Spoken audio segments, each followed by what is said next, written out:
Hello and welcome to FFRF's Ask an Atheist. I'm Jayne, Senior Policy Counsel at the Freedom from Religion Foundation. There are thousands of religious summer camps for kids across the United States. And this week, we're talking about secular summer camps that teach children values such as critical thinking, skepticism, humanism, and scientific literacy. Joining me in studio is Matt Kenyon, our Director of First Impressions. Good afternoon, Matt. Good afternoon, Ryan. I am so excited to be here today. As always, we want to hear your thoughts on the topics we discussed today. So please leave your questions in the chat below or email them to askanatheist@ffrf.org. We'll try our best to answer your questions live during the show. And joining us for our discussion today is Alyssa Fuller, the Executive Director of Camp Quest, one of only a handful of overtly secular summer camps in the country. Alyssa is also a lifetime science educator, LGBTQ activist, and was also a former editor of American Atheist magazine and a field biologist. Welcome to the show, Alyssa. Thank you so much for having me. I'm excited to be here. We will get into this more later in the show, Alyssa, but I just wanted to say up front that one of my own kids has been to Camp Quest, and I'm happy to have you on to talk about the program. That's awesome. Which affiliate do you know? Camp Quest North. Oh, perfect. They are actually running right now, I think. Awesome. And Very cool. Alyssa, when you and I first met, you were with American Atheists, and we bonded over arachnids, right? You said you were really into spiders, and I thought that's pretty awesome. My spouse is a high school science teacher who also loves invertebrates, so I thought this is perfect. But in retrospect, you know, you're such a perfect fit for Camp Quest because you're into creepy crawly outsidey things and also secularism. Yeah, absolutely. It's been a really, really good fit. I'm lucky that the opportunity was there at a good time for me.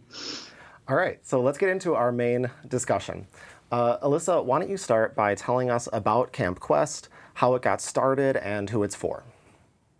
Sure. So Camp Quest initially started in 1996.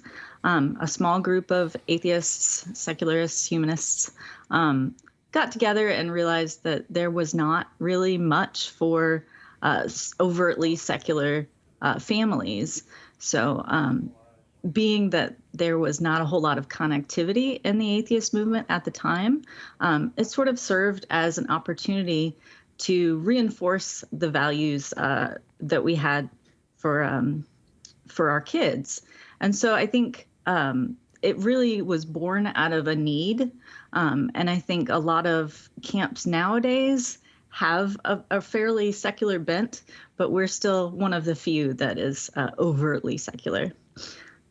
That's awesome. And I definitely have clear memories as a kid of hearing, you know, my classmates going to camp and then finding out it was a Jesus camp, basically, and thinking, you know, I wasn't religious, so I was just like, oh, kind of appalled by that. But I'm happy to hear that the general trend seems to be that's moving away from that.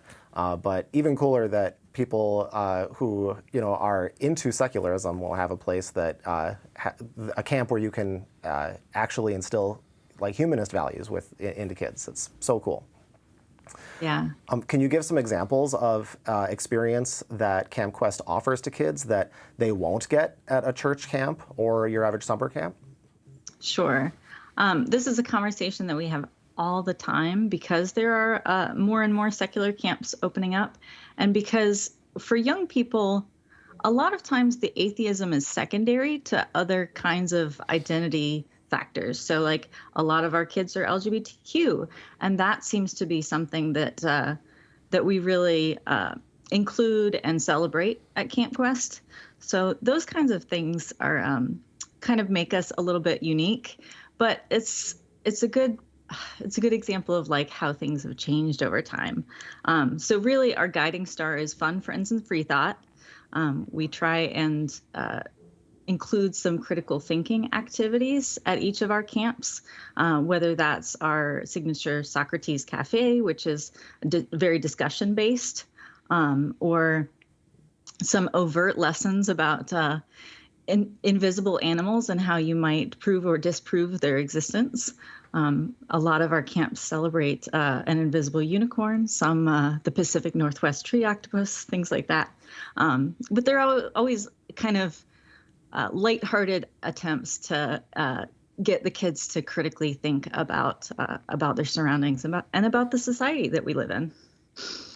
On the CampQuest website, the core values are listed as humanist ethics, critical thinking and scientific inquiry, free thought heritage and worldview awareness, and nature appreciation and recreational activities. Can you talk about how these values are instilled during camp? Sure, absolutely. I think CampQuest, above all, is a welcoming place. And I think that's primarily because of the humanist ethics that all of our volunteers and so many of our campers have been exposed to at home, too. So I think inclusion and diversity is one of our chief kind of ethics things that we celebrate. But a lot of times kids just want to have a good summer camp experience, too. So that's where the other factors come in of like nature appreciation and kids just getting outside and being able to explore and being able to think critically about the kinds of things they find outdoors and about the kinds of things that make us similar and different. And can I ask, I think I know the answer, but do kids have to be atheists to come to CampQuest? Nope, they certainly do not. We have a number of families that are more on the agnostic side. I'm not aware of any religious families that attend, but they would certainly be welcome. Awesome. Could you also tell us a bit about CampQuest's signature programs, such as famous freethinkers, and of course you mentioned earlier the Socrates Cafe? Yeah, different camps use famous freethinkers in different ways. So we essentially put together a whole list of people that they may have heard of that they may not know are freethinkers, who are either just critical thinkers or atheists overtly or agnostic, but definitely along those free thinking lines. And a lot of the camps play games with that. A lot of the kids at certain camps will look into a particular famous person that they may not have known was an atheist or a free thinker. And certainly Socrates Cafe is a favorite, and it's been with us since the very beginning. One of the chief things about CampQuest is that we try to get the kids to think, and we try to kind of follow their questions in a lot of ways. And Socrates Cafe allows us to do that. So kids get together, and there's often a discussion topic, but it can go in different ways. So they can kind of follow their curiosities and follow the kinds of questions that they may not be comfortable asking in school or to their parents. That's awesome. I in particular love the idea of the Socrates Cafe. There's one in Wisconsin that I'm aware of as well that is the same concept. And to do kind of a lawyer geek out for a moment, I love the idea of instilling the actual Socratic method into kids' thinking and teaching them how to think critically, because when you go to law school, famously, classes run with the Socratic method, but most law professors don't know what that actually means. So they're just like throwing gotcha questions at you, and they think that's the Socratic method. But so that's awesome that you're teaching kids how to actually discuss and how to think through skeptically, these complicated problems. So that's really neat. Yeah, I know Socrates Cafe was one of my son's favorites. Yeah. It's very rare that kids are really invited to share their opinions and share their questions with trusted adults. And it shouldn't be as rare as it is. But a lot of times teachers are not comfortable asking and answering certain kinds of questions. And we try and train all of our volunteers to either handle certain sensitive topics or send kids to a safe adult that can handle those things. Makes sense. And can I ask, we've talked about a few different specific campuses, and clearly CampQuest has expanded quite a bit over the almost 30 years it's been around. So today, how many camps does CampQuest offer, and where are they located? So this year, we ran 8 affiliates in 9 different states. Our North Camp has 2 different states involved. They run in Iowa and Minnesota. And It's kind of spread out around the country. So while we don't have representation in certain regions, chances are there's one within driving distance of a lot of good atheist groups. We did not run Arizona this year, unfortunately, but all of the other ones there on the screen are running this year. We've reduced numbers a little bit since COVID started, but we're going strong, and I really think our numbers are climbing back up to where they used to be. What do the schedules look like? When do the camps run from? Our earliest was early June, and that was Texas, in part because Texas heat in July and August is prohibitive. So they run the entire length of the summer. We have a couple that start in August, but then once you run it up against school starting times, which are so different across the country, you get into hairy territory. So that was part of why we didn't run Arizona this year, is there's not time except for the week right before school. Got it. And what are what's the age range that kids can be to come to Camp Quest? We serve kids 8 to 17. Once kids hit about 16, 15, sometimes they're invited to take part in a leadership training program. Different camps call that different things, but often in the camp world in general, not just Camp Quest, they're called LTs, leaders in training, something like that. So kids are invited to take more of a leadership role. And it's really worked for us. A lot of our kids that come as LTs end up as counselors later on in adulthood. As I hinted earlier, my son went to Camp Quest North over in Minneapolis. The camp actually has a video on its YouTube channel showing what goes on there. Let's take a quick look.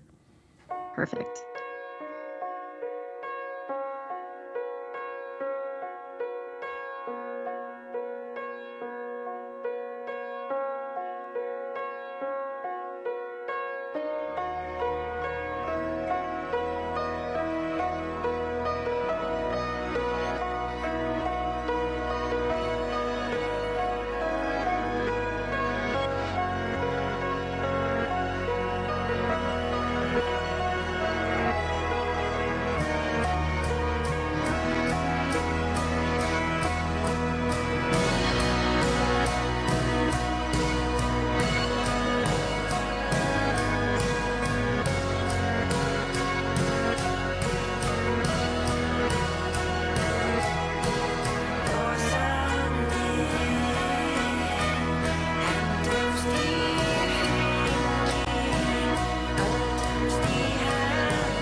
Big fan of being a counselor at Camp Quest because I grew up going to summer camp and I want to provide what I got out of it. I know that Camp Quest is a one-of-a-kind camp here in Minnesota.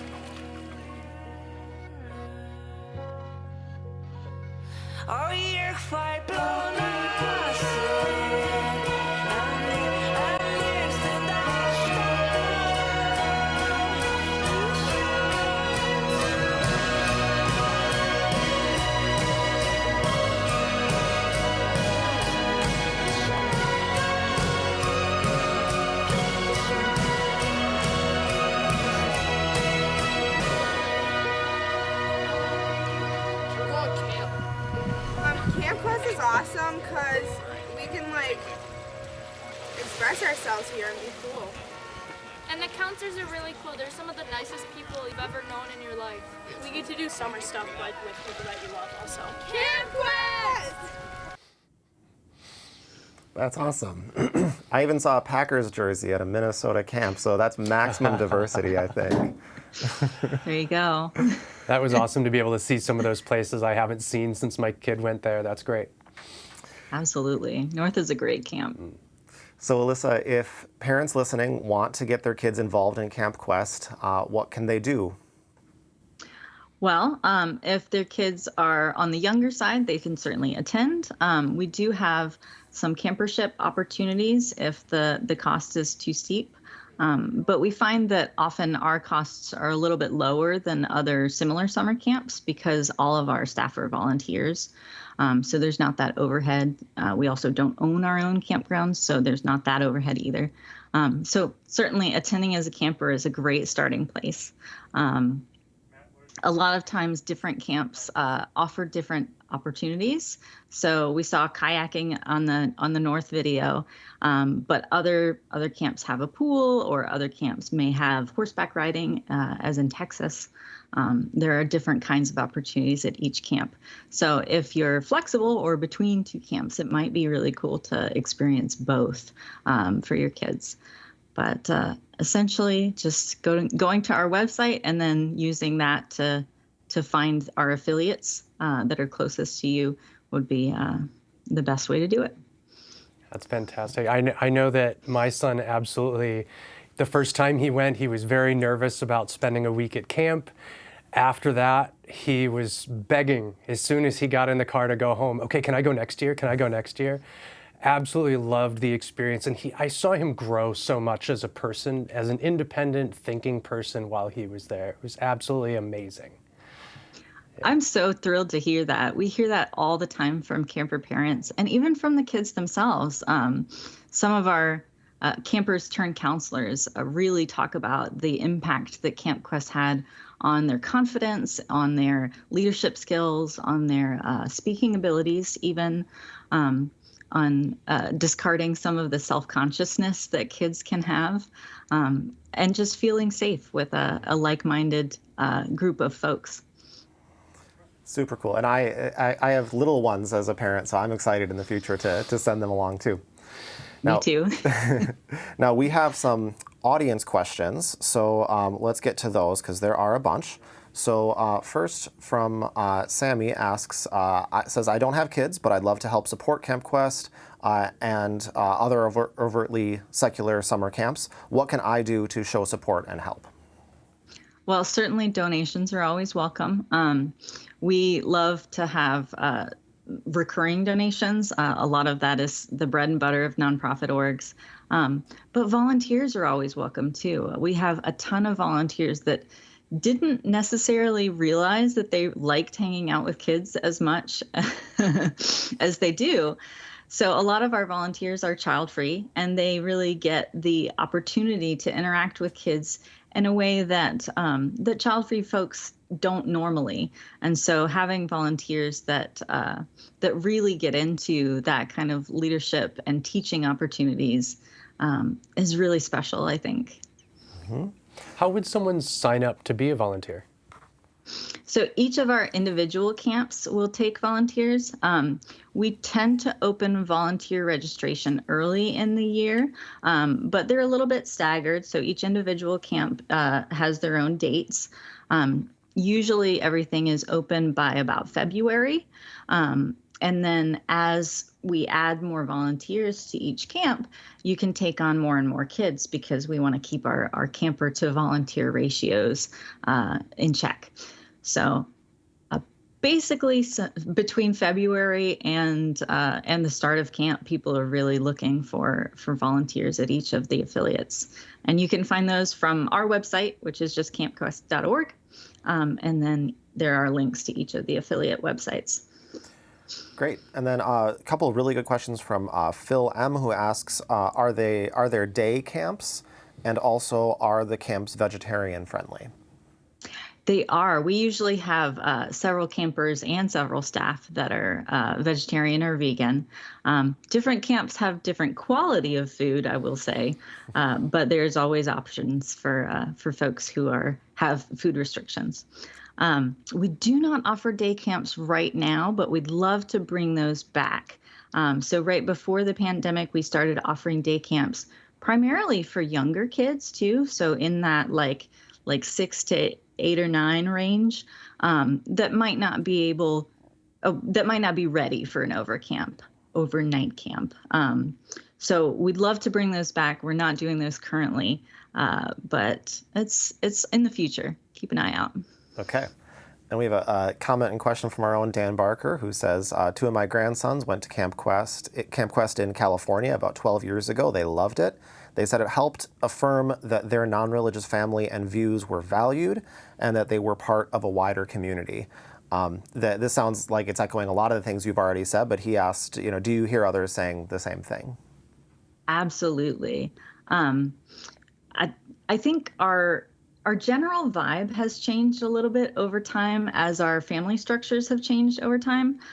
So when we started in the late 90s and into the early 2000s, it was certainly it was often for like first generation atheists and freethinkers. So it was definitely a different feel than what we've got now, which is like second or third generation non-religious families.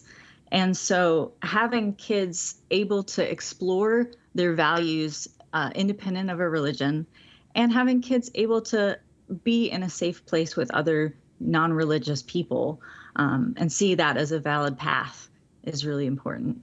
We hear a lot of really great things from parents along the same lines. And speaking of keeping it as a safe place, another important practical question, how are volunteers vetted? And then related, how are counselors and staff trained? Sure. Okay. Well, we have a specific national training that all of our affiliates go through. So we decide those at the national level. I put things up, and it's typically video based with some, discussions and things like that. But we do train everybody on the same level. And then for the affiliates that have different kinds of activities like horseback riding or kayaking, there's an added level of training. There's always an added level of training for each specific affiliate's culture too. But we try to provide the basics at the national level. We do background check all of our volunteers. We also share information about all of our volunteers across the network. So if someone turns out to be a bad actor or is dismissed from camp, which is very rare, but it happens, then they are not immediately able to be hired at a different camp. Makes sense. We got a bunch of other good questions here. Another question that was on my mind, do you know, has Camp Quest received pushback from religious parents who disapprove of the idea of this secular summer camp? And if so, how do you react to that? We get some hate mail.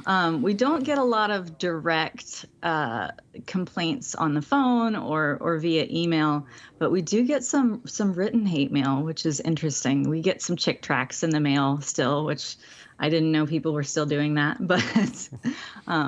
But by and large, we're mostly visible to our own community. We're primarily serving people who seek us out. And so our existence doesn't really bother people in general. So we don't get a whole lot, but there is a little bit of pushback. We know what that's like. Matt in particular has A little bit. I bet. Okay, what do you think the future of Camp Quest looks like? Are there plans specifically to expand to other locations? Absolutely. I think really solidifying our current locations is our priority, but we're always looking to expand. We're very welcoming to any groups that would like to start a Camp Quest. Typically, we require our affiliates to have a board of their own, which can just be 3 people at minimum, if they are operating independently. Now, we do sometimes run national camps that are run by myself and our employees at National, but typically they're affiliates, and they start their own thing. They have a little bit of their own budget. We help a little bit with that too. Okay. And then we have a question about how you got involved with Camp Quest. So we mentioned earlier that you have a background as a science educator and you were already part of the secular movement at American Atheists. But this person wants to know what brought you specifically to work for Camp Quest. Had you worked with religious camps before or other summer camps, or were you interested in working with children in a secular sense and you found the right opportunity? How did that happen? That is a great question. The opportunity kind of fell in my lap at a really good time, but I will say I do have experience with a UU summer camp that was also kind of a fortuitous opportunity. I had done a scientific conference and planned and executed this at this location that also runs summer camps. And I found that the staff were really, really wonderful to work with. So as soon as they had an opening in development, I went for it. So I was able to get a lot of experience with the mountain in North Carolina, which is the UU summer camp that I worked for several years. And it was a really terrific place. And it was also very inclusive. And we certainly had a lot of atheist families there too. So not necessarily religious camps. I've been an atheist for a long time. But the UUs are a little bit different. Yeah, anyone who's attended a UU service knows it is a little bit different for sure. So, all right, next question. How does Camp Quest come up with ideas for programming for children, and are ideas for future programs welcome? Absolutely. Most of our ideas for specific programming to the affiliates are entirely thought up by the volunteers.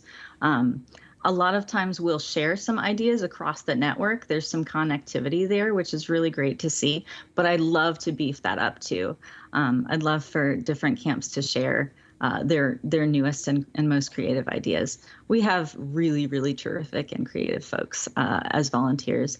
And we do come together once a year to kind of share those ideas at our national summit, which is this year's in Kansas City. Oh, cool. And we have one last audience question, also interested in the secular aspect of Camp Quest, wants to know, do you think that the secular angle makes the camp more engaging for children and young adults? And do you think a lack of proselytizing makes it easier for children to find a community among their peers? Absolutely. I think it's always kind of a healthier environment for kids when they're invited to share their own opinions and beliefs in a safe way, rather than being told something is true. Often, if someone makes a claim that we know is untrue at camp, we'll challenge it. And I think kids get very comfortable with that process, whereas they might not be comfortable with that at school. So I think that kind of environment culturally is very engaging for kids. Although I will say a lot of the folks that have become more non-religious over time are not necessarily like capital A atheists, right? So we have a few families that are non-religious, but not really committed one way or the other. So it's always interesting to see the kinds of identity factors that our kids come out with. We are definitely an LGBTQ camp at this point too. We are often welcoming to neurodivergent kids. And a lot of times those kinds of identities are stronger in today's youth than the atheist identity is. That makes a lot of sense to me. And it's something that we've been dealing with at FFRF is a lot of nonsense out of this public school official in Oklahoma called Ryan Walters. And he's been spreading this idea that, like, if you are welcoming of LGBTQ kids and if you're not explicitly Christian, then you are advancing the religion of atheism, which, of course, those of us who are in the movement are just makes our heads explode. But I would think, a lot of people who are maybe in that non-religious but wouldn't describe themselves as atheist camp might be concerned that, are you going to be indoctrinating kids with atheism? And it sounds like that's definitely not the case. No. I think in most of our camps, it's rare that we even mention atheism, although the planting of those seeds of critical thinking certainly serves that. we're really careful not to put labels on children. So I wouldn't say an atheist kid any more than I would say a Catholic kid, because kids are still figuring it out. But having a welcoming place to explore those kinds of ideas can be really great, and can affirm their own beliefs if they come in with religious beliefs or with certain beliefs about the world or the universe. Awesome. Thank you, Alyssa, for coming onto our show this week. You can learn more about Camp Quest by visiting campquest.org. And that wraps up this week's episode of FFRF's Ask an Atheist. Don't miss our weekly radio show, Free Thought Radio. This week, Dan Barker and Annie Laurie Gaylor will be speaking with Kate West, author of the new book, Rift, a memoir of breaking away from Christian patriarchy. You can find Free Thought Radio at ffrf.org/radio or wherever you get your podcasts. And be sure to check out the latest episode of We Dissent, the only podcast hosted exclusively by women constitutional lawyers discussing state-church separation. The latest episode, released today, breaks down the 2024 Supreme Court term. Listen and subscribe to We Dissent wherever you get podcasts, or check us out online at we-dissent.org. We also have a lot of fun and irreverent merch available on our online store. There's t-shirts, bumper stickers, pins, pens, coffee mugs, books, and so much more. You can check out all of that by visiting ffrf.org/shop. If you want more information about freedom from religion, check out our website at ffrf.org. If you're a member already, thank you. If not, please join us. See you next week on FFRF's Ask an Atheist.